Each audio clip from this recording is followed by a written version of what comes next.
Olá, viajantes! Sejam bem-vindos à viagem ao desconhecido. Eu sou a Clara Paula, hoje com o relato Bruxaria em Família. Mesmo muito hesitante em enviar minha história, sabia que este espaço seria ideal para partilhar o que aconteceu na minha família. Há alguns anos, na minha casa, começamos a passar por um momento muito difícil. Um dos meus tios ficou doente e seus cuidados exigiram muitos gastos. Meu pai, em particular, foi quem mais se preocupou em cobrir essas despesas do meu tio.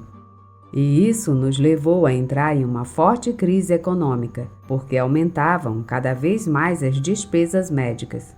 E em casa começavam a faltar alimentos e muitas outras coisas. Mas todo aquele sacrifício tinha como objetivo bons resultados, com a cura do meu tio, que infelizmente estava cada vez mais com a saúde pior. Meu tio era um homem solitário, mas mesmo assim, há algum tempo atrás, ele teve uma companheira, uma mulher com quem teve uma filha, que quase nunca via. Depois, aquela mulher com quem meu tio se envolveu faleceu. E a filha dele foi morar com a avó materna. Meu tio não era ruim, mas ele sempre achou que a vida doméstica e familiar não era para ele. A filha do meu tio se chamava Leti. Ela era uma garota de 20 anos com um caráter delicado e não muito legal. Raramente a vi na minha vida, mas conforme a saúde do meu tio piorou, Leti se tornou mais próxima do meu tio. Ficou claro que ela queria herdar a casa em que meu tio morava. Aquela casa não era nada bonita, mas era grande e certamente alguém pagaria um bom dinheiro para adquiri-la e remodelá-la. E Leti acreditava que receberia aquela casa quando meu tio falecesse, já que os médicos conversaram com meu tio e avisaram que a saúde dele não iria melhorar. Meu tio ficou muito triste em saber que ele ia falecer, que não tinha remédio. O que meu tio fez foi consertar as coisas para que meu pai, que teve a vida econômica afetada, pudesse vendê-la para recuperar tudo o que investiu em despesas médicas. Naquele negócio em que fez com ele, o meu tio disse que à filha só lhe seria dado uma parte do dinheiro da venda da casa, mas a soma mal seria considerada 20% do valor total da casa. Cerca de 2 meses se passaram e meu tio, como era de se esperar, faleceu. Foi muito difícil viver isso, já que meu tio sofreu muito nos seus últimos dias de vida. Foi um inferno para ele estar vivendo com dores constantes e terríveis, e os remédios não faziam efeito, e ele passava muito mal. Em seu velório compareceram vários familiares e amigos. Muitos dos parentes também foram, só para ver se meu tio havia deixado alguma coisa para eles. Porém, já estava tudo escrito e em favor do meu pai. Dias depois, seu testamento foi lido oficialmente, e com isso começaram os procedimentos para colocar a casa em nome do meu pai, para que ele pudesse iniciar os processos de venda da referida casa.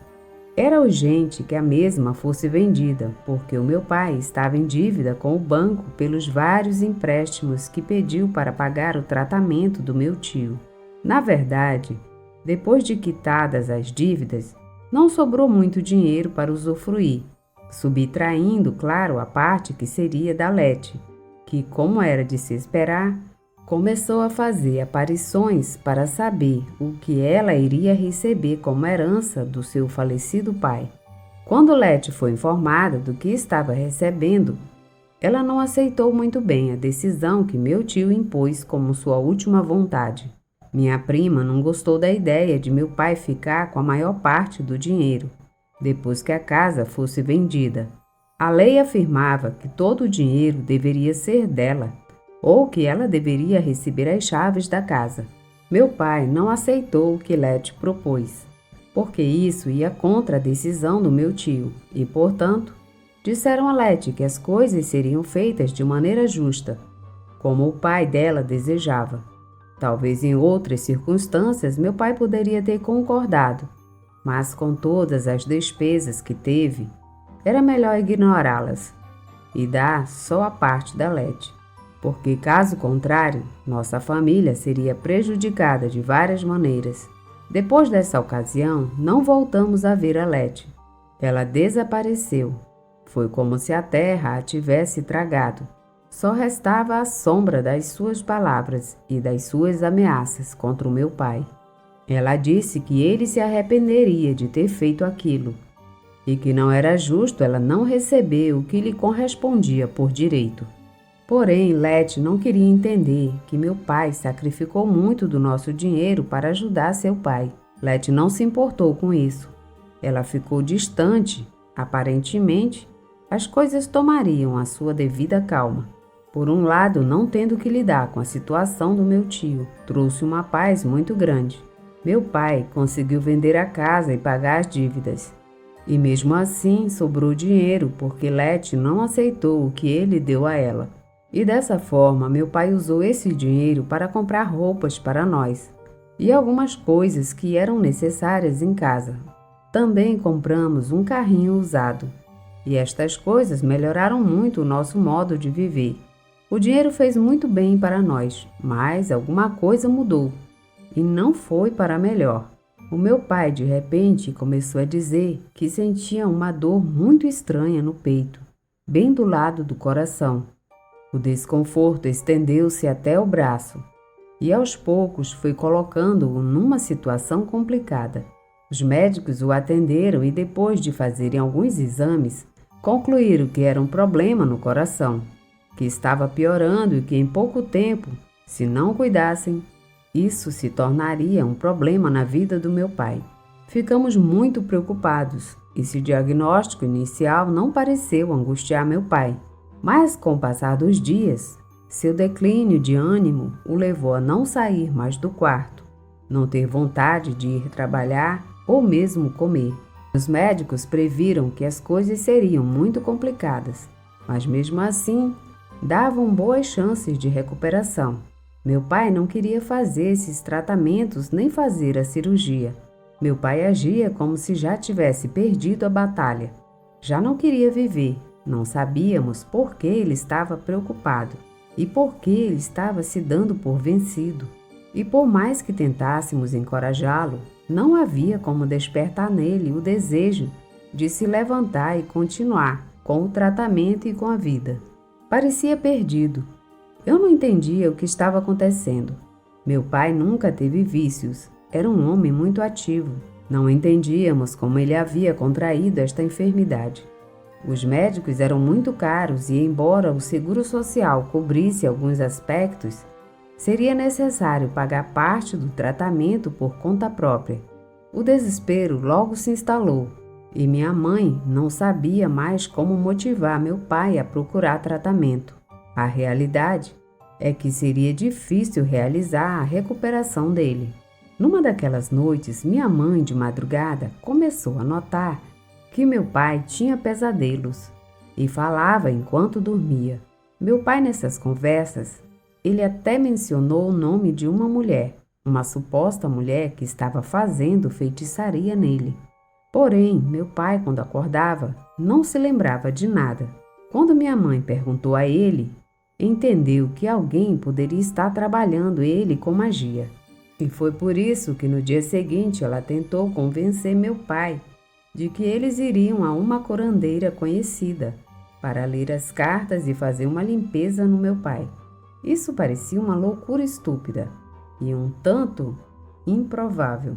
No início, ele se recusou terminantemente a permitir a curandeira atendê-lo. Minha mãe, sem desistir, foi visitar a mulher e a convenceu a ir até a nossa casa tratar meu pai. Mas tinha um detalhe: como meu pai ia recusar o tratamento, a curandeira deu para minha mãe algumas gotas para fazer ele dormir. Isso garantia que nada no mundo o acordaria por algumas horas. Minha mãe seguiu tudo conforme o planejado.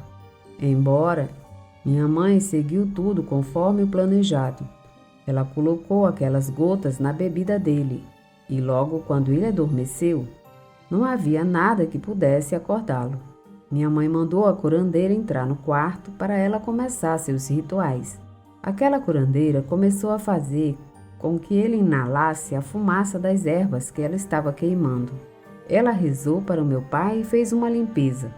E no final, ela fez uma leitura de tarô, enquanto meu pai dormia sedado pela substância que havia bebido. Com isso, a curandeira descobriu algumas informações que nos deixaram perplexos. Nos disse que uma jovem estava fazendo magia negra para o meu pai, porque ela queria ele morto.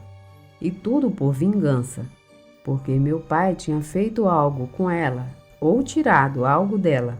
Essa suposta mulher tinha muito ódio pelo meu pai e por isso estava trabalhando com muita força na bruxaria. A minha mãe ficou surpresa e a imagem de Letty veio imediatamente à sua mente. Ela era a única pessoa que poderia querer vingança. Mas minha mãe ficou calada, preferiu guardar a descrição e perguntou à curandeira o que poderia ser feito. E a curandeira respondeu: "Bom, olhe para o seu marido, senhora. Eu já limpei ele e garanto que o mal que ele tem em seu coração será revertido aos poucos. Todo o problema que ele tem faz parte da bruxaria que aquela mulher fez com ele. E a respeito do que pode ser feito, vou lhe contar uma coisa sobre tudo isso. A energia maligna que liberei do seu marido tem que ir para algum lugar.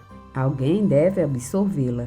Se não fizermos nada, certamente voltará para ele ou se voltará contra vocês. E isso seria muito triste. E eu não desejo isso jamais. O que resta a fazer é devolver essa energia ao seu lugar de origem. Você concorda com isso, senhora?" Minha mãe pensou um pouco e meditou no velho ditado que ela professa, que é melhor as pessoas chorarem na casa dos outros do que eles chorarem na nossa. Ela aceitou que a magia negra fosse enviada novamente para quem fez isso, que afetasse aquela mulher que queria matar meu pai, independente se isso traria danos irreversíveis a ela. A curandeira aceitou com uma risadinha malévola. Aparentemente, a mulher realmente gostou desta vingança. Ela pegou suas coisas e saiu, garantindo que só devíamos esperar, que em breve receberíamos notícias de quem havia nos feito esse mal. Minha mãe suspirou e ficou preocupada com a decisão que acabara de tomar. Doeu para ela ter que chegar a essa decisão. Mas não tinha outro jeito, as coisas tinham que ser assim. Minha mãe deu o enxás para meu pai que a curandeira deu para ele. Mas, até então, meu pai não foi informado que ele havia sido submetido a uma sessão de bruxaria e uma sessão de limpeza. Só seria informado caso as coisas corressem bem. E devo confirmar que, de fato, meu pai estava gradualmente recuperando a saúde. Ele melhorou muito e depois de um mês já se via como um novo homem, brilhando, forte e com vontade de rir e sair para trabalhar. Claro, ele fez alguns comentários muito estranhos sobre um sonho que teve recorrentemente, em que via uma velha que ele nunca tinha visto na vida e que ele dizia ser muito assustadora. Mas a vida para nós voltou ao normal. Porém, não foi assim para todos. Devo dizer que uma tarde estávamos caminhando pelo centro da cidade. Estávamos andando pela calçada e um carro que parou em frente ao estacionamento chamou nossa atenção. Era um táxi e vimos como do porta-malas o motorista tirou uma cadeira de rodas e depois ajudou uma mulher quase idosa a colocar uma jovem naquela cadeira de rodas.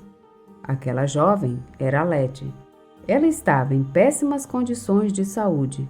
Ela parecia extremamente magra, pálida e o cabelo havia caído bastante. Suas mãos pareciam ossudas.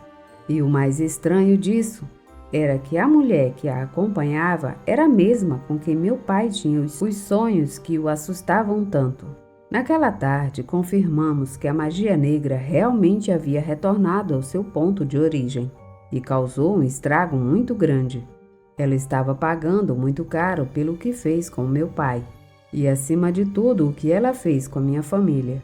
Depois disso, minha mãe teve que contar ao meu pai o que ela havia feito com a ajuda da bruxaria e da curandeira. Porém, meu pai ficou bastante surpreso, mas também se sentiu grato por ter sido resgatado com a ajuda da bruxaria. A Lete, pela aparência dela, não achamos que ela viveu muito tempo. A perdemos de vista e não sabemos se ela faleceu, mas é o mais provável que ela tenha acabado do mesmo jeito que ela queria ver meu pai, perdido e doente, e depois morto.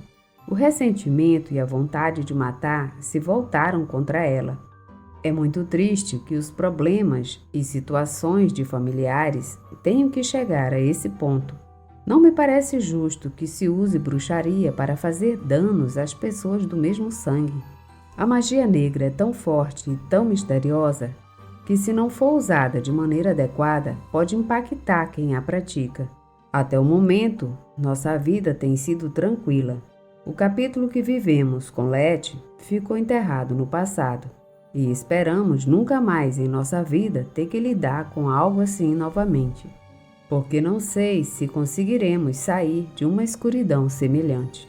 Dizem que a família é quem mais nos prejudica, pois eles conhecem nossos pontos fracos melhor do que ninguém. No meu caso, a bruxaria deixou uma experiência muito difícil de digerir, principalmente por causa da origem dela. Fim desse relato. Obrigada por ouvir o relato. Se gostaram, deixem seu like, comentem, compartilhem e se inscrevam no canal. Obrigada e até a próxima viagem.